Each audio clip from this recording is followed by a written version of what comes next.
There's a specific moment when the economics your parents understood stopped matching the economics you're actually living through. That shift happened gradually across the 80s and 90s. And if you compare how they built financial security to what you're trying to do right now, you're not following the same playbook.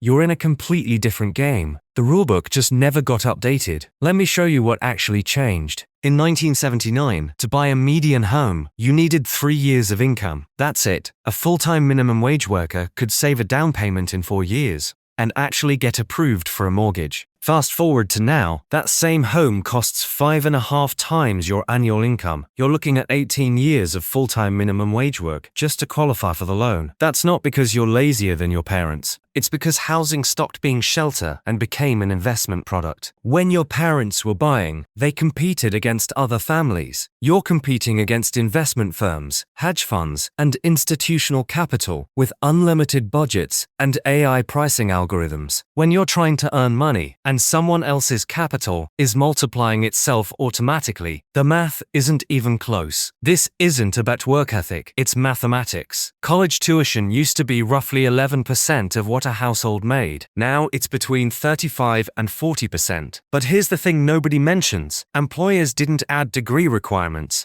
because degrees got more valuable. They added them because more people have them. It's credential inflation. The supply of degree holders increased, so employers raised the bar. Suddenly you need a bachelor's degree for jobs that previously required just a high school diploma. Then you need certifications, then experience. The finish line keeps moving.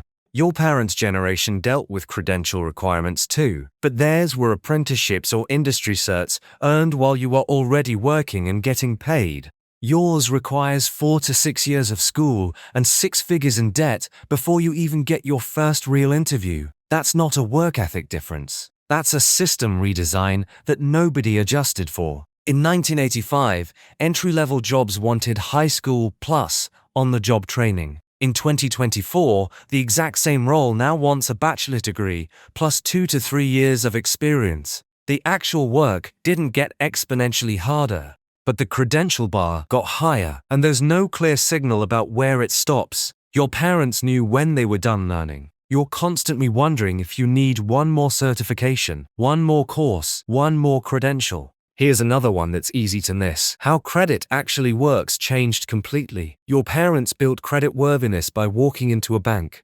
A manager would look at their employment history, their reputation, their character, actually know them as a person. That system had real problems, don't get me wrong. It was discriminatory and favored people with connections. But now it's all algorithmic, FICO scores and data models. The upside is it's more objective. The downside is you need credit history to build credit. Your parents could have a conversation with a bank manager and establish credit. You need to already have credit to get credit. It's not a personal failing, it's how the system is architected. When your parents' generation went through recessions, losses were fairly spread around. When today's economy crashes, billionaires end up richer, while regular wage earners watch their buying power disappear. That's not a complaint.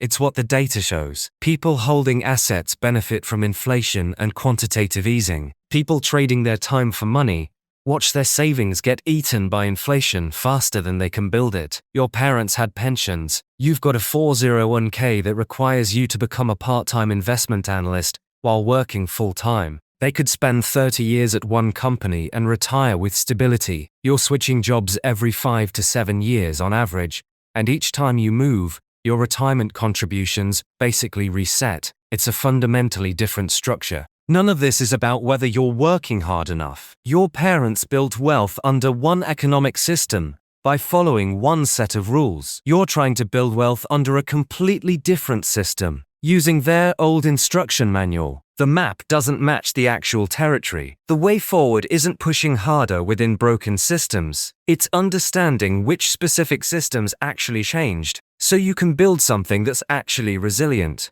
Your parents weren't lying to you when they gave you that advice. They were telling you the truth about how things worked when they were building. The system just became something else. Understanding that difference between betrayal and obsolescence, that's where everything actually shifts. Because once you see the real mechanisms that changed, you stop blaming yourself for failing at a game you were never given the actual rules to.